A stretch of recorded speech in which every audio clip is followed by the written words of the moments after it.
Welcome back sa Flikalo. Ngayon, samahan niyo kami sa kwento ng magkapatid na kambal.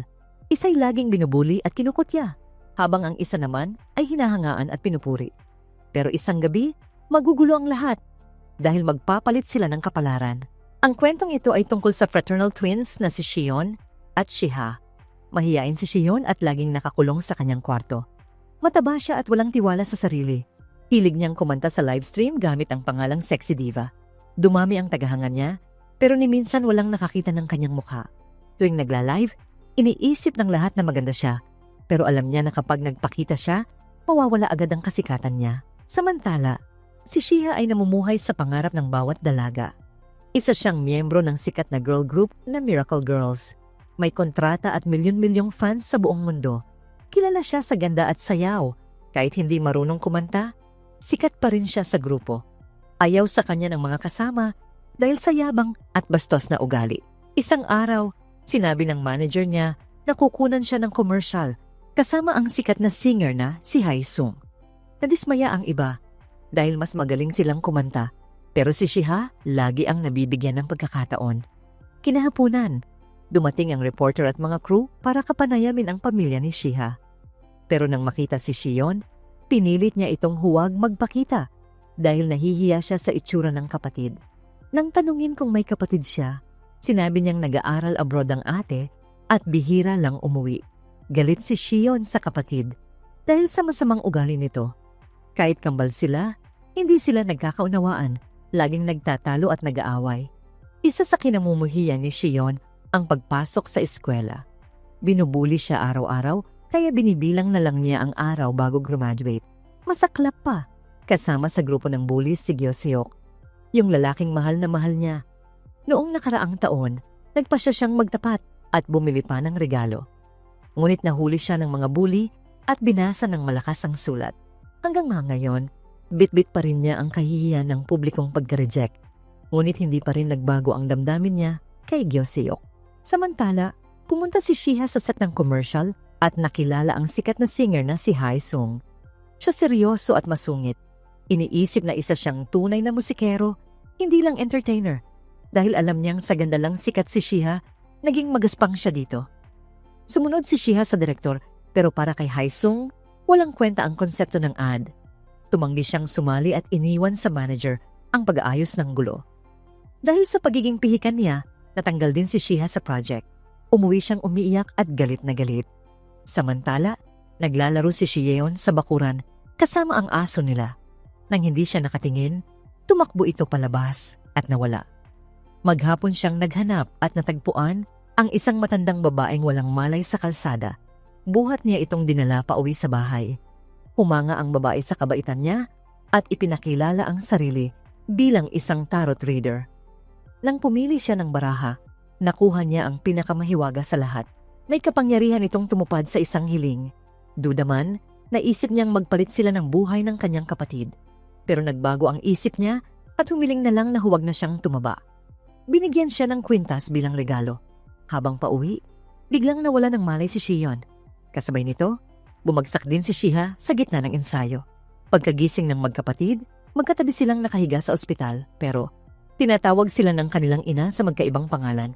Nagkatinginan sila at laking gulat nila nang mapansing nagkapalit pala sila ng katawan.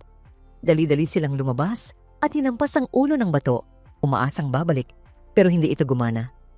Habang nag-iisip ng paraan, napansin ni Shiha ang kwintas na nasa katawan ni Shion at naalala niya na minsan niyang hiniling ang magkapalit sila ng buhay, kaya't dali-daling pumunta sa bahay ng babae.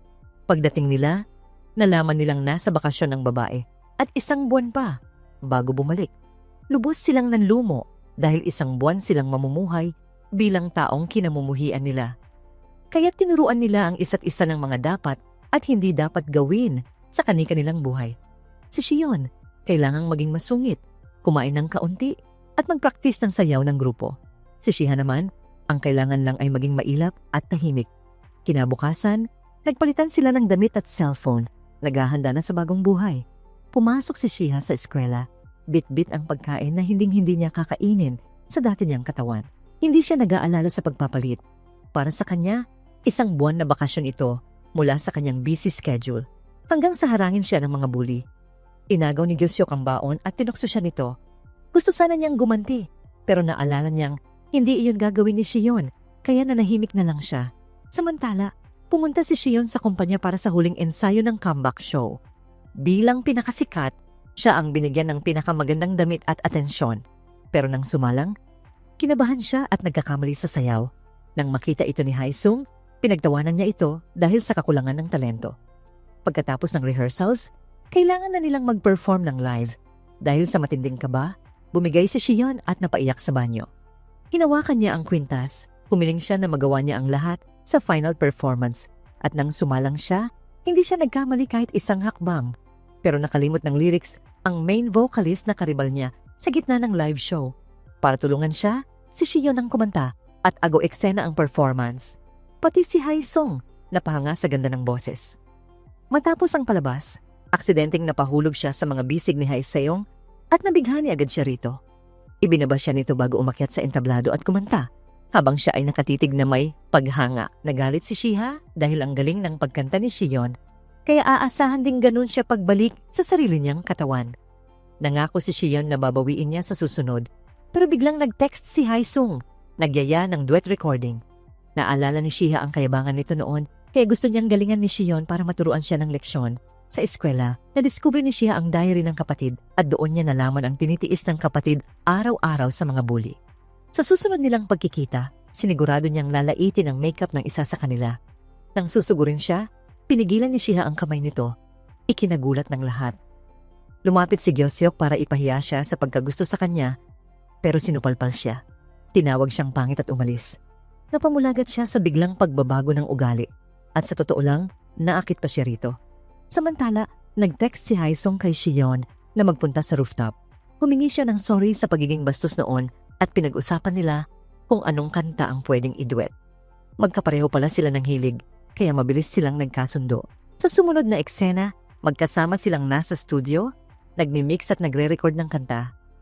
Habang pinapakinggan ang final version, nagkatitigan sila at nagkangitian, walang salita. Pero ramdam ang lalim ng koneksyon. Nag-usap ang magkapatid tungkol sa araw nila. Dahil pareho silang may ginawang di papayagan ng isa, nagsinungaling sila sa isa't isa. Naiinis si Shiha dahil 15 araw pa bago sila magpalit ng katawan. Pero si Shion, nahuhulog na kay Haesung at ayaw nang magpalit. Bago matulog, hiniling niyang huwag nang bumalik ang tarot reader sa bakasyon. Kinabukasan, lagi niyang sinasalubong si Haesung sa rooftop. Masaya siya at sinusulit ang bawat sandali nila. Samantala, patuloy na binabasa ni Shiha ang journal ni Shion. Sa flashback, ipinakita ang mga audition na sinalihan ni Shion. Napansin ang talent niya, pero sa blind auditions lang, madalas siyang kutyain ng mga direktor at maliitin dahil sa itsura. Doon niya na-realize kung gaano ka-unfair ang mundo sa mga taong hindi pasok sa beauty standards. Sa recess, ang mga kaklase niyang nambubuli, sumasayaw sa sikat niyang kanta. Nang pagtawanan niya sila, hinamon siyang sumayaw din. Laking gulat ng lahat nang mas magaling pa siya. Mula noon, iba na ang tingin sa kanya ni Gyoseok. Kinabukasan, gamit ni Shion ang computer ni Haesung at nadiskubre niyang nakikinig ito ng kanyang live singing. Nagkaroon siya ng pag-asa na magugustuhan pa rin siya kahit bumalik sa dati niyang anyo. Kasabay nito, si Shiha, binubusisi ang computer ni Shion. Nakita niya ang Sexy Diva live stream channel at aksidenteng nagsimula ng stream na nakatutok ang mukha niya sa webcam. Bumuhos ang komento, pinagtatawanan ng itsura niya at nawalan siya ng maraming subscribers. Kinagabihan, umiyak si Shion hanggang makatulog, humihiling sa kwintas na sana makalimutan ng lahat ang nangyaring live stream. Kinabukasan, wala na ang live stream at walang nakakaalala nito. Parang hindi nangyari. Maging si Shiha, hindi rin maalala ang pag-live niya. Naisip ni Shion na hindi basta-basta ang kwintas. Tinutupad nito lahat ng hiling niya.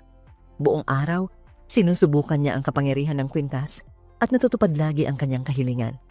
Pero napagtanto rin niya na sa tuwing natutupad ang kahilingan niya, may taong naaapektuhan. Gaya ng nangyari nang humiling siya ng pagkain. Ang bagong kanta ni Haesung ay napagbintangang kinopya. Ganon din, nang magkamali siya sa live performance, hiniling niyang makabawi agad ito. Natupad ang kahilingan, pero isang crew member ang malubhang nasaktan bilang kapalit. Sumunod na araw, ikinulong ni Haesung ang sarili sa studio, malungkot dahil sa issue ng pamemeke ng kanta. Pinuntahan siya ni Shion at sabay nilang tinapos ang recording ng duet nilang kanta. Sa sumunod na eksena, excited si Shiha dahil sa tapos na ang 30 araw. Pumunta sila sa bahay ng tarot reader, pero hindi pa rin bumabalik. Naisip ni Shion na dahil ito sa dati niyang wish na huwag na itong bumalik. Muling humiling siya na agad bumalik na ito. Kapalit nito, kumalat sa media ang chismis na may relasyon sila ni Haesung. Nalaman ito ni Shiha at galit na galit. Nag-away at nagsabunutan sila sa parking lot at pinigilan ni Haesung. Itinulak niya si Shiha at sinabing lumayo siya. Pero dahil sa ginawa niya, naniwala si Shion na ganda lang ni Shiha ang gusto niya at hindi ang buong pagkatao nito. Kinabukasan, muling bumisita si Shion at nalaman mula sa anak na namatay na ang tarot reader dahil sa sakit. Ipinaliwanag ng anak na para maibalik ang wish, kailangan hawakan ang kwintas at taus-pusong hangarin ang pagpapalit ng katawan. Kapag hindi mula sa puso ang nais ng isa, hindi ito matutupad. Nang malaman nila na may paraan pa, tuwang-tuwa si Shiha. Pero hindi ganoon si Shion. Nang mapansing balisa ang kapatid, inamin ni Shiha na galit sa kanya si Haesung noong nasa sarili pa siyang katawan. Ibig sabihin, hindi mukha ni Shiha ang mahal niya ngayon, kundi ang pagkatao ni Shion. Matapos mag-usap, ginawa nila ang hiling gaya ng sinabi ng tarot reader, pero walang nangyari. Kinabukasan, nagkita sila sa harap ng kumpanya para sa trabaho. Muntik nang masagasaan si Shiha, pero iniligtas siya ni Shion kahit malagay sa peligro. Pagkagising nila sa ospital, nakabalik na sila sa kanilang tunay na katawan. Ang doktor na tumingin sa kanila, kamukhang kamukha ng tarot reader. Ipinaliwanag niyang si Shion ang nakatatanda at tagapagtanggol ng kapatid. Dahil nailigtas niya si Shiha, natupad na ang tungkulin niya, kaya sila nakabalik sa kanilang katawan. Sa sumunod na eksena, nakipaghiwalay si Shiha kay Haesung. Sinabing ayaw niyang mawalan ng brand deals kung makikitang kasama siya nito. Pero ang totoo, hindi niya kayang agawin ang mahal ng kapatid. Humingi rin ng tawad si Gyeoseo kay Shion at umamin na gusto na niya ito. Pero tinanggihan siya ni Shion dahil si Haesung ang mahal niya. Pero hindi niya maitago ang ngiti habang papalayo. Makalipas ang ilang linggo, nagsagawa ng audition si Haesung. Dinala ni Shiha ang mga form kay Shion at hinikayat siyang sumali. Nag-ipon siya ng lakas ng loob at pumunta sa audition. Higit sa lahat, para muling masilayan si Haesung. Kinanta niya ang duet nilang kanta at namangha ang lahat. Sa huling eksena, magkasamang nagre-record ng kanta sina Shion at Haesung. Patunay na napili siya sa audition.